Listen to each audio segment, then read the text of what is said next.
A씨는 첫째 딸에 대한 친족강간, 손녀이자 둘째 딸에 대한 친족강간, 이렇게 두 개의 죄가 성립하잖아. 실제 선고한 징역 25년형이 너무 낮다라는 이야기가 나오는 거야. 실제 45년형까지 선고할 수 있는 범죄이기 때문에.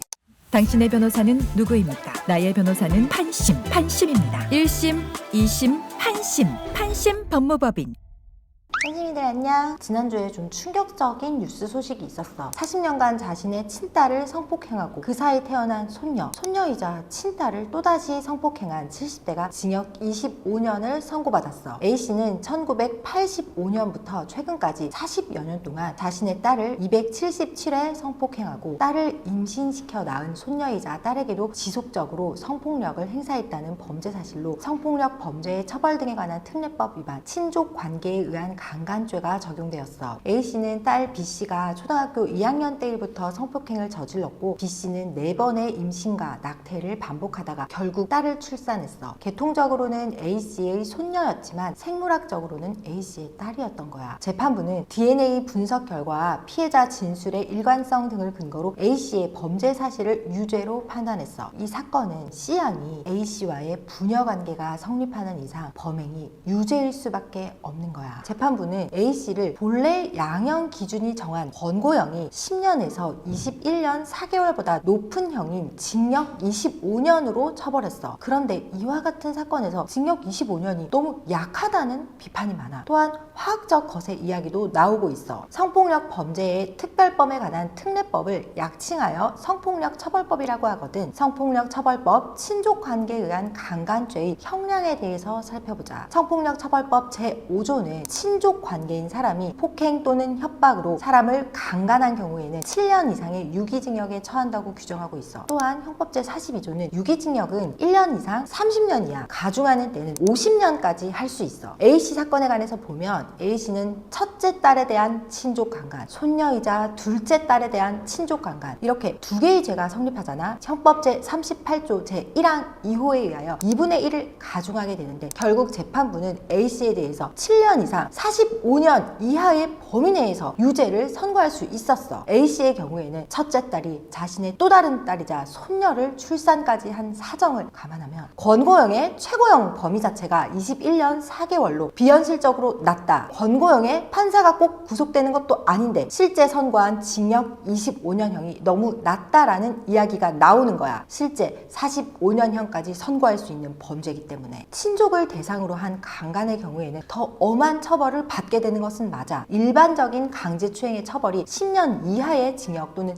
1,500만 원 이하의 벌금에 규정하고 있는 것과 비교했을 때 중하게 처벌되는 것은 맞아. 친족관계에 의한 강간은 집행유예 또한 불가능한 범죄인데 집행유예는 3년 이하의 징역을 선고할 때 가능한데 친족강간죄는 판사가 장량 감경을 하더라도 3년 6개월 이상은 선고하게 돼서 일반적으로는 집행유예가 불가능한 범죄야. 하지만 이 사건 경우에는 친딸이 또 다른 친딸이자 손녀를 낳았기 때문에 징역 45년형의 범위 내에서 선고했어야 된다는 비판이 많이 제기되고 있어. 두 번째는 화학적 거세에 관한 이야기가 나오고 있어. 성폭력 범죄자의 성충동 약물치료에 관한 법률에 근거해 약칭하여 성충동 약물치료법이라고 해. 우리는 쉽게 화학적 거세라고 부르고 있어. 크게 세 가지 방식으로 이루어지는데 첫 번째는 검사의 청구에 따른 법원의 판결, 두 번째는 성범죄 수형자의 동의를 바탕으로 한 법원의 결정, 세 번째는 치료 감호 중인 성범죄자에 대한 치료 감호 심의위의 결정에 의해 성충동 약물 치료가 가능해. 법무부에 따르면 2011년 7월 제도 시행 이후에 올해 3월 말까지 성충동 약물 치료에 관한 판결이나 결정이 117건 내려졌어. 연평균으로 했을 때 한 해 8건 꼴이야. 한국형사법무정책연구원에 따르면 성충동 약물 치료 제도의 성과 자체는 나쁘지 않은 것으로 보여. 연구진들이 약물 치료 대상자 등을 상대로 설문 및 심층 상담한 결과 약물치료 대상자들은 야한 생각, 성행위 욕구, 일탈적 성행위 상상 등이 약물치료 후 감소했다고 답했고 일부 대상자는 심층 면담에서 여성에 대한 흥미가 없어지며 발기도 되지 않는다고 답했고 약물치료 대상자 모두 약물치료 후 자위나 야동시청, 동의 없는 성관계 시도가 감소했다고 답했어. 실제로도 테스토스테론의 수치가 떨어진 것으로 확인됐어. 약물치료 대상자의 평균 남성 호르몬 수치가 목표 기준치 중지인 0.5를 내려간 0.27 정도로 집계됐는데 정상적인 성인 남성의 수치가 3에서 9라는 점을 감안하면 매우 낮은 수치야. 연구진이 조사할 당시 약물 치료를 받은 이는 64명인데 성범죄를 다시 저지른 이는 1명에 그쳤대. 약물 치료가 성범죄 재범 위험성을 92% 정도 감소시키는 효과가 있었다라는 거야. 범죄 중에는 암수범죄라는 것이 있어. 범죄가 발생했는데 수사기관에 의해서 인지되지 않았거나 검거되지 않은 범죄를 말해. 대표적인 암수범죄가 친족 성범죄인데 가장 가까운 친족이 가해자가 되는 만큼 피해자나 가족들이 범행 사실을 은폐하려는 경향이 높기 때문이야. 또한 친족 성범죄는 나중에 재판이 진행되더라도 이후 혈연의 그늘에 묶여서 또 다른 가족이 선처를 부탁하는 경우도 많아. 그런데 친족 성범죄가 얼마나 많으냐면 한국 성폭력 상담소에 따르면 지난해 성폭력 신규 상담자 557명 가운데 성폭력 피해자가 무려 61명으로 전체의 11% 수준을 차지하고 있어. 10건 중 1건이 친족에 의한 성폭력인 셈이거든. 또한 충격적인 사건이 있었는데 에이즈가 걸렸는데도 8살 딸을 성폭행한 사건도 있었어. 2019년 2월 당시 8살이던 친딸에게 겁을 준 후 3차례에 걸쳐 성폭행을 한 혐의인데 대구지검 여성아동범죄조사부에 따르면 에이즈에 걸린 상태에서 친딸을 성폭행한 혐의로 성폭력 처벌법 후천성 면역 결핍증 예방법 위반으로 C씨가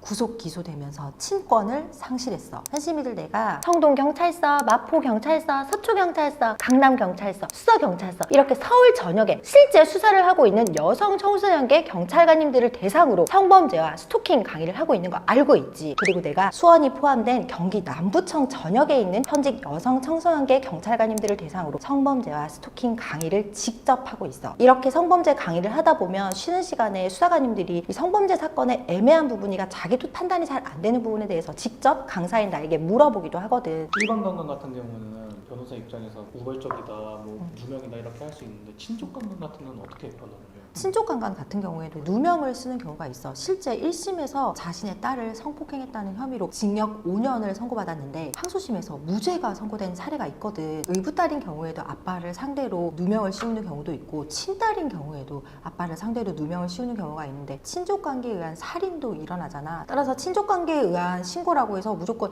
친족인데 오죽하면 그랬겠냐, 그거는 아니야. 친족관계에 의한 살인도 있듯이 친족관계에 의한 성폭행, 무고도 발생하고 있어. 이렇게 누명을 쓴 경우에는 친족관계에 의한 강간은 집행유예도 안 되고 벌금형도 안 되는 정말 무거운 범죄고, 친족관계에 의한 강간으로 일단 수사가 시작돼서 검사가 유죄라고 생각을 하게 되면 구속영장이 청구되는 경우가 많거든. 그런데 이 사례처럼 실제 항소심에서 무죄로 바뀌는 경우도 있기 때문에 억울하게 누명을 썼다면 빠르게 이것 또한 변호사를 선임해서 대응을 하는 것이 무엇보다 중요해. 만약에 판심이들도 이렇게 암수범죄인 말 못할 친족 성범죄로 고통받고 있다면, 또는 만약에 친족 성범죄가 아닌데 억울하게 이렇게 누명을 쓰고 있다면 판심 사무실을 언제든지 똑똑 문을 두드려 주길 바래. 지난 주말인 일요일에 우리 판심 수원 사무실에 상담이 있어서 출근했는데 눈이 오더라고. 4월에 눈이 오는 게 신기하기도 했지만 한편으로는 또 운치 있고 좋기도 하더라고. 그래도 봄눈이 그쳤으니까 이제 본격적으로 봄이 올 것 같아. 판심이들 오늘 하루도 잘 보내. 판심이들 안녕. 1심, 2심, 판심. 판심 법무법인